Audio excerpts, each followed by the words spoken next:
Today, we will be discussing Gentleman's Agreement and Telangana Regional Council. Gentleman's Agreement, a very important agreement, very important topic in the entire discourse of Telangana.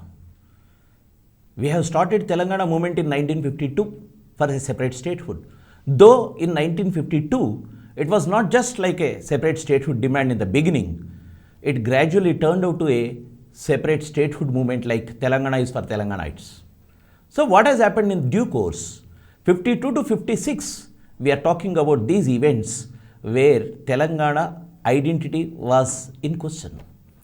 Telangana, part of Hyderabad state, along with Marathwada and Karnataka regions, is the core of Deccan, core of Hyderabad state, core of Nizam state. Hyderabad state, which we are calling today, is comprising of, as we understood clearly, that is Telangana 9 districts, plus 4 districts of Aurangabad division, that is Maharashtra part, and 4 districts of Gulbarga division. After 1952, mainly a huge political activity is happening during this period. What are the events here? And that culminated into an agreement which we call as Gentleman's Agreement. In Telugu we call it as Pedda Manushula Oppandam. And what are the provisions in that? Why Gentleman's Agreement paved way for the creation of Andhra Pradesh? How pro-Telangana stance of the Congress leaders or some of the leaders like Burugula Ramakrishna Rao gradually shifted towards the merger with the Andhra state, and how a new state known as Andhra Pradesh has been formed, we'll be discussing today. So Gentleman's Agreement is an essential point in the entire discourse of Telangana. And after the unification of Andhra Pradesh today, like Telangana and Andhra regions, the unified Andhra Pradesh till 2014 had a discourse of the problems in Telangana region, underdevelopment in Telangana region, bias toward Telangana region, and all those aspects are there in Gentleman's Agreement. This Gentleman's Agreement is an important issue because violation of the safeguards which were provided in Gentleman's Agreement were completely overlooked. They never cared for this Gentleman's Agreement, and unified Andhra Pradesh in 1956 came into existence. Until 2014, we have seen all the violations. So, Gentleman's Agreement is a very important chapter in Telangana movement. So, let's see what is happening in Gentleman's Agreement. The background first, provisions and recommendations, and then what is Telangana Regional Council, then what is its composition, performance, and all those things. Then violation of safeguards. This entire portion is put together as Gentleman's Agreement and the provisions and violations. Though we may not take violations today itself, we will talk about the Gentleman's Agreement, its important points, why those points are so important, and how a new state of Andhra Pradesh came into existence because of this agreement. The background first. What was happening after 1952 Mulku movement? Already from 1949 onwards, in Andhra of Madras province, there was a debate, there was a perfect lobbying, there was completely a campaign for Vishalandhra. Vishalandhra, it means it includes all the Telugu speaking areas of India. They even had a big map where Chhattisgarh part and Orissa parts of Telangana, Telugu speaking areas were incorporated into Vishalandhra. But of course, those parts are completely disputable. So now they were mainly focusing on the Telugu speaking areas of Nizam state or Hyderabad state. So after 1952 Mulki movement, they have increased their lobbying. And from 49 to 52, the Vishalandhra activists were coming into Hyderabad. They were participating in the meetings. They were holding meetings in like cities like Warangal. Ayyadevara Kaleshwar Rao came to Warangal and proposed why a Vishalandhra is a necessity for the Telugu speaking people of this region.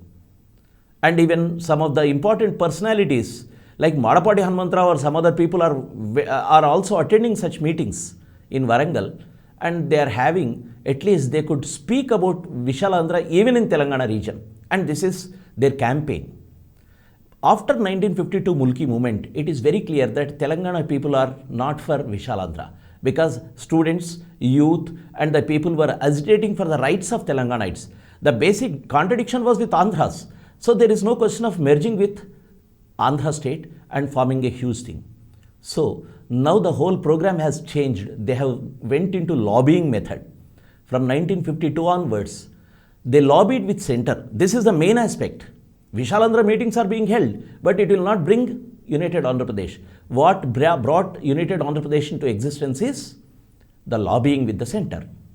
Second aspect is Nehru, though he was not agreeing to the intentions of Andhra on day one when the Andhra state was unveiled during the inauguration of during the inauguration of Andhra state in Kurnool, when some of the journalists asked about Vishalandhra, he said that Vishala means the broad Andhra, or Vishala is a very wrong word. It connotes the imperialist designs of expansion. He was saying that. But he himself was instrumental in the merger of Telangana with Andhra and formation of Andhra Pradesh. Why? This is the second important aspect. Hyderabad state, which was a thorn in Indian Union because of its application in United Nations. They have sent a representation. In 1948, when accession was happening, Nizam has sent a representation to United Nations. First, he approached Clement Attlee, the Prime Minister of Britain. Then he approached Truman, the US President, and these things could not pave way for the independence of Hyderabad state. He went to United Nations, Nizam. So, United Nations application is always a critical and an important aspect for Indian sovereignty or Indian states' political diplomacy in the international arena. So, what is happening? At some point of time, like Pakistan may raise this issue. So, they wanted to dismember, means dissolve the Hyderabad state as it is what we see today. Hyderabad state, as we see, is comprising of Maharashtra, Karnataka parts and Telugu speaking areas of Nizam state, that is Telangana. Now, if we dismember this entire Hyderabad state into Marathi speaking areas shifted to Maharashtra, Kannada speaking areas to Karnataka and Telugu speaking areas merged with Andhra, where is Hyderabad today? So that was the second important aspect for the merger of Telangana region with Andhra, paving way for Andhra Pradesh formation. So these two things are important. Then lobbying for Vishalandhra, assuring for protection of rights of Telangana. Now they are talking about the rights of Telangana. Why the question of rights are coming here? Because in 1952, when the Gair Mulki slogans were there in Telangana, they were raising the slogans because Mulkis are occupying their posts. Now the safeguards, now the employment, now the self-respect, because they were belittling the Telangana language and culture too, though not in a big way as they did in the latter period. So all these things put together, the issue of safeguards, issue of protection of rights of Telangana came to the fore. So in this whole process, Congress, many Congress leaders, though they were for Telangana, in the next stage, they gradually shifted their loyalties towards Vishalandhra. You can take the instance of Burgula Ramakrishna Rao like leaders also. Burgula Ramakrishna Rao, when he toured Telangana completely, and he said when he went to Delhi, if we tour Telangana, you will see the sentiment of the people. They are for Telangana. People are not ready for merger with Andhra. But what has happened? After coming from Delhi, Burgula Ramakrishna Rao, because of the pressure from the High Command, pressure from the center, pressure from the Central Congress leadership, like Thaber, who was the President of Congress. So, he had to change his position and he was ready for merger with Andhra. That was the major aspect which has shifted the whole weight or the equilibrium towards Vishalandhra. And another aspect is there, apart from Congress, the other major force in Telangana, that is Communist Party of India, they were for Vishalandhra because they were winning seats from Telangana, no doubt. But their main stake and other areas like in Andhra, the whole leadership is from Andhra, central leadership, that is state leadership, Punchalapalli Sundaraya, Chandrarayeshwara, all these leaders are from Andhra. And if the influence of Telangana of CPI can be extended to Andhra region, they can win over the Andhra Pradesh state, future Andhra Pradesh state. This was their intention. Means politically they can gain in Vishalandhra state. That is what the calculation of CPI. That is why they brought a slogan, they brought in a slogan that is known as Vishalandhralo Prajarajyam. People's rule in Vishalandhra. So this is the second force which is influential. So Congress and Communists, these two main forces, when they are agreeing to it, this paved way for the creation of Vishalandhra. So, when there is at least a common ground for discussion, means the leaders of the Congress could be summoned to Delhi to discuss the issues with the center or issues with the other party, that is Andhra leadership, so that they can resolve the issues and come to an agreement and make Vishalandhra a reality. This was the intention of the Congress. G.B. Pant, then the Home Minister, advised the Congress leaders of both the regions. One is Andhra region and the other is Telangana people. So these representatives were summoned to Delhi and these people met in Delhi in Hyderabad House. Hyderabad House is a very palatial, a beautiful house which is Nizam's property. So Hyderabad House, on 20th February, 4 members from each region met and discussed threadbare some of the aspects. And after the deliberations, they made an agreement. And that agreement is known as Pedda Manusula Oppandam or Gentleman's Agreement. The participants of this Gentleman's Agreement, the signatories of this Gentleman's Agreement from Andhra State, Bejawada Gopal Reddy, Chief Minister of Andhra State, Neelam Sanjeev Reddy, Deputy CM of Andhra State, who becomes CM after Andhra Pradesh formation, Gautu Lachanna, Minister in Andhra Pradesh, Minister in Andhra. Gautu Lachanna, remember about this man? He is always a votary of Telangana in the next phase. Though he signed Pedda Manusula Oppandam or Gentleman's Agreement, he was more with Telangana issue in the next phase. He was supporting Telangana. He and N.G. Ranga were consistently talking or helping the Telangana argument, though they were from Andhra. And the fourth man from this Andhra side is Alluri Satyanarayana Raju, Minister of Andhra. Then from Telangana, it was Burgula Ramakrishna Rao, the CM, K.V. Rangareddy, Minister Telangana, a strong votary of Telangana, though Burgula has shifted his stance from separate Telangana to unified Andhra, K.V. Rangareddy consistently was with Telangana. Even in 70s also he was talking about the loss of Telangana because of this Gentleman's Agreement. Then Marri Channareddy, Minister in the cabinet of Burgula Ramakrishna Rao, a doctor by profession, nephew of K.V. Rangareddy. Marri Channareddy was very strong leader from Telangana region and he played important role in many of the Telangana movements. Like in 1969 and again, you can see Marri Channareddy's role in Telangana region by Telangana Praja Samiti, who was criticized for merging TPS with Congress and completely watering the whole Telangana movement of 1969. Then J.V. Narasimha Rao, a Congress leader from Lakshetipeta and a strong votary of separate Telangana. So these 4 people were the signatories in this Gentleman's Agreement.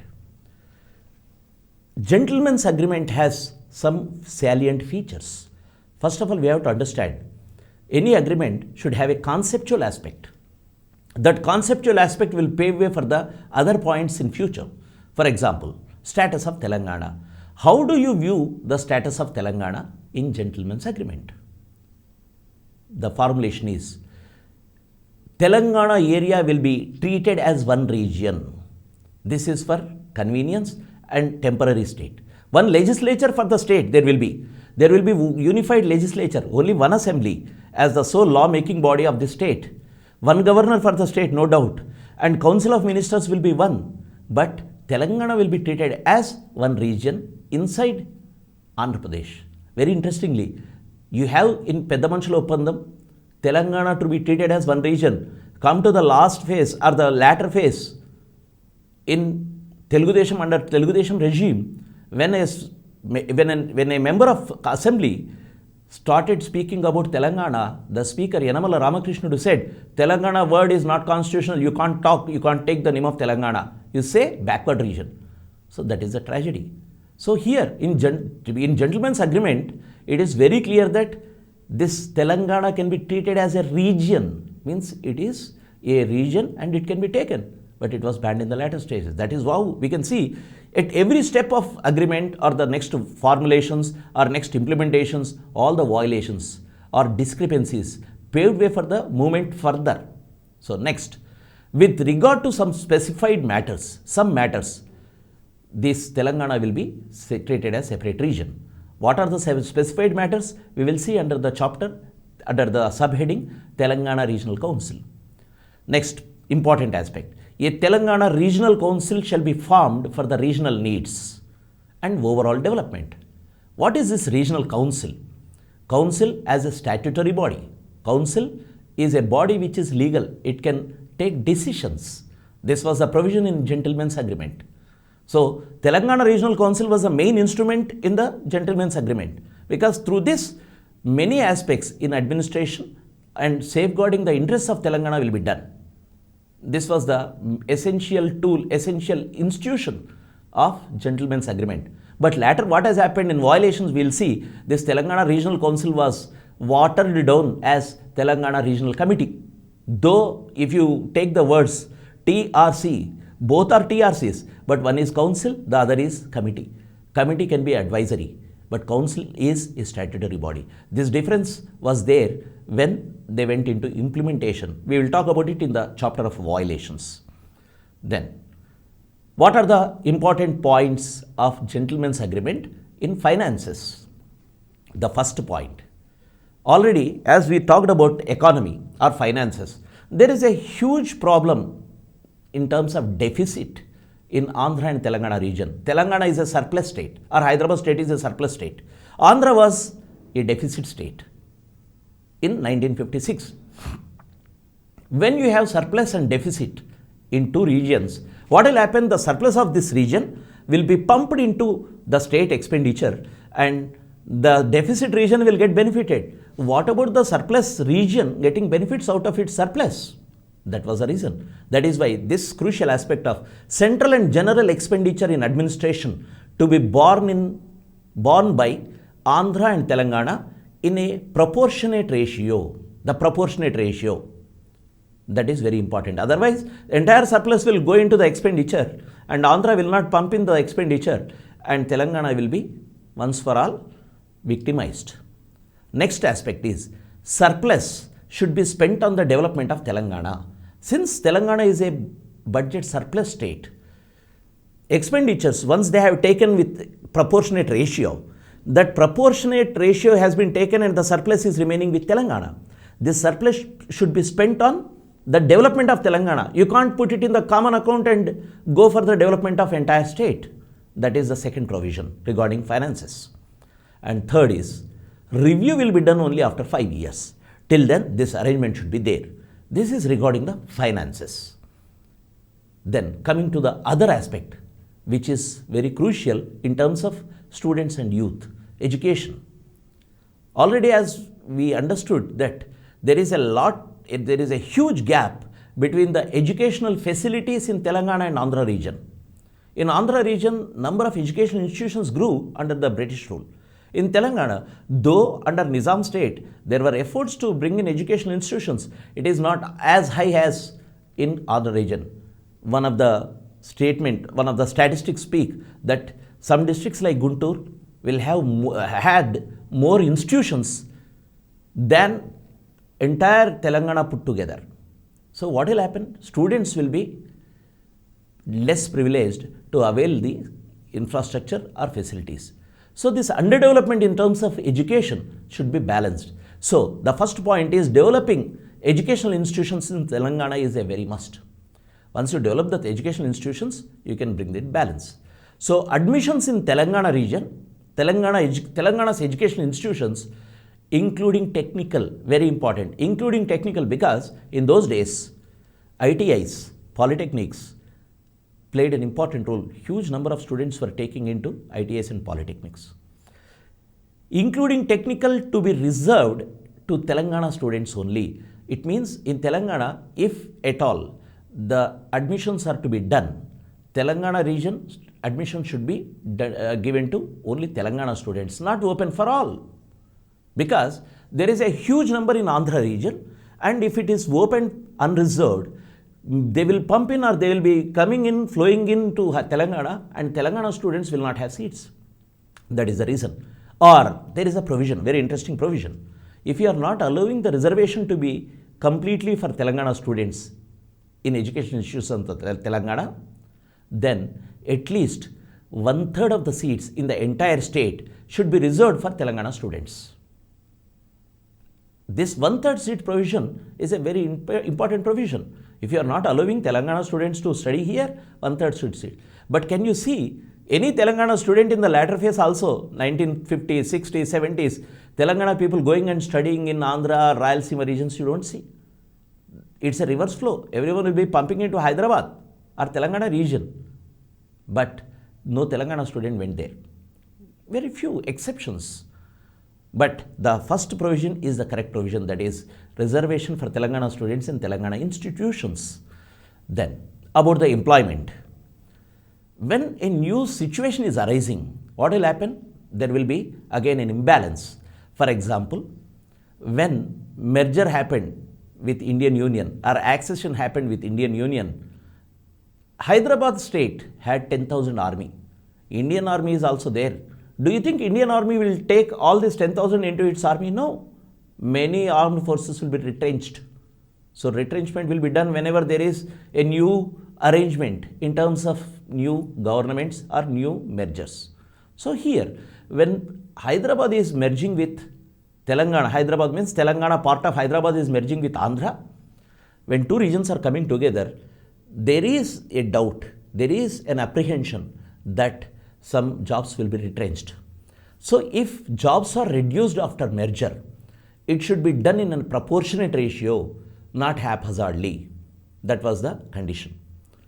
And Andhra leaders, definitely they have promised that there is no need to reduce jobs because we have a huge territory, huge place, huge area, so we need not reduce jobs. This was the promise they have given, but this is still a promise in the gentleman's agreement.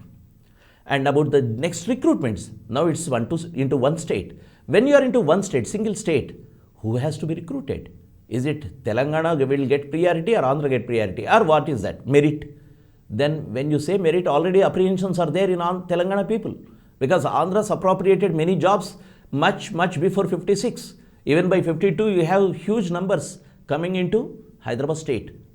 So, future recruitments based on the population of the both regions. This was the criteria.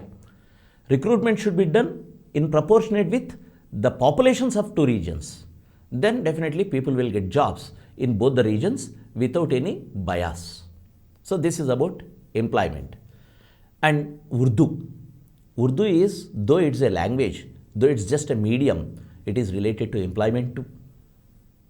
Urdu speaking people or Urdu medium educated students are people who were into offices or who were trying to seek jobs or getting raw deal. Immediately after, J.N. Chaudhary took over and Velodi government and in continuity. Because now medium of instruction is not Urdu but it's English or Telugu. These two languages are getting better deal. They are promoted. Urdu is not promoted. So what will happen to the Urdu speaking or Urdu medium students in employment?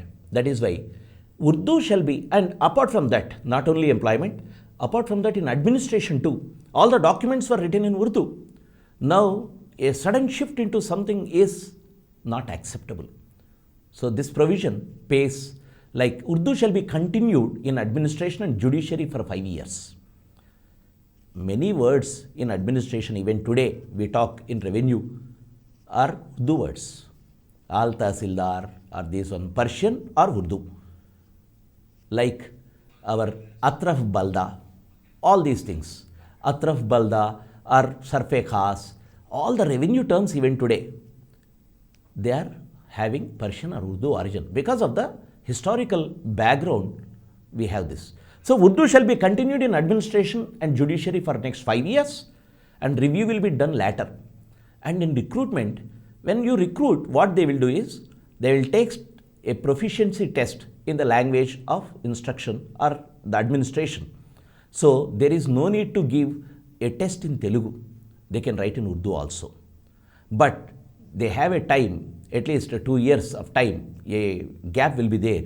By that time, they should learn Telugu and get the condition cleared. It is to provide an opportunity for the Urdu speaking people.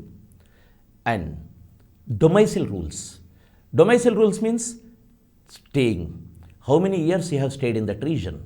Mulki. We talk Mulki. Mulki is the mantra in Telangana. So domicile rules, this is a temporary provision in this agreement. For a period of 5 years, Telangana is regarded as a unit for recruitment for subordinate services. What do you mean by subordinate services? Not the high posts, the subordinate services.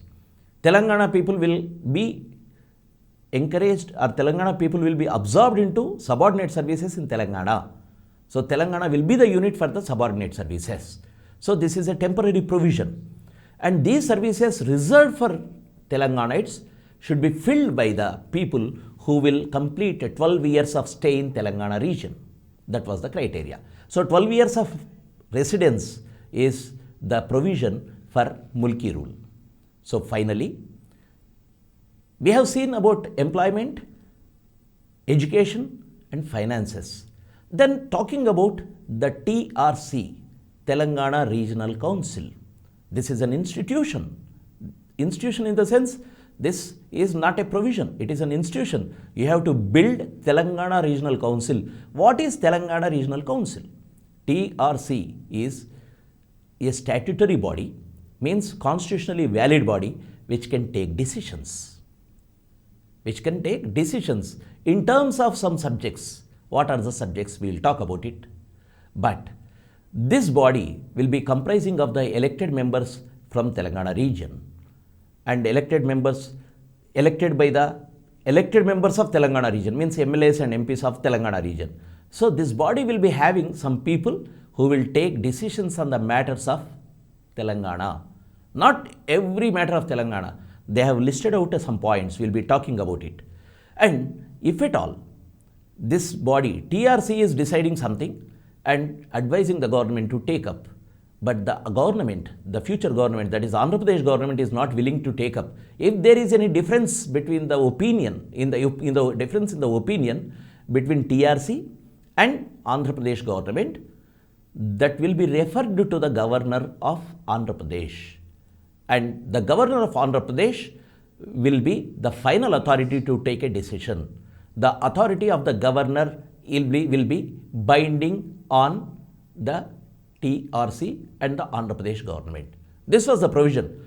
This provision was made because unless and until you have some person or an institution to finalize the differences, to resolve the differences, the institution cannot be successful. It cannot run successfully. TRC is an institution because without an institution, who is going to take a decision? Because all the subjects which we are talking about, like planning, like education, like agriculture and agricultural land, sale of agriculture, which we will be talking in a moment. All these things should be scrutinized, and a body should be there, and that body will decide upon what to do with these subjects. And after taking the decision in TRC, that will be referred to the government. Once that is referred to the government will discuss in cabinet and assembly and finally bring it into legislation or so. If at all there is a difference of opinion, then that will be referred to the government. That we are talking about. A few words about TRC. TRC Council, Telangana Regional Council. Council means it's a statutory body. The validity will be there constitutionally, and its decisions will be valid, abiding, and it can be. Whereas the word committee which came is not an abiding one. This is the violation. So next we will talk about the aspects which TRC will be dealing with.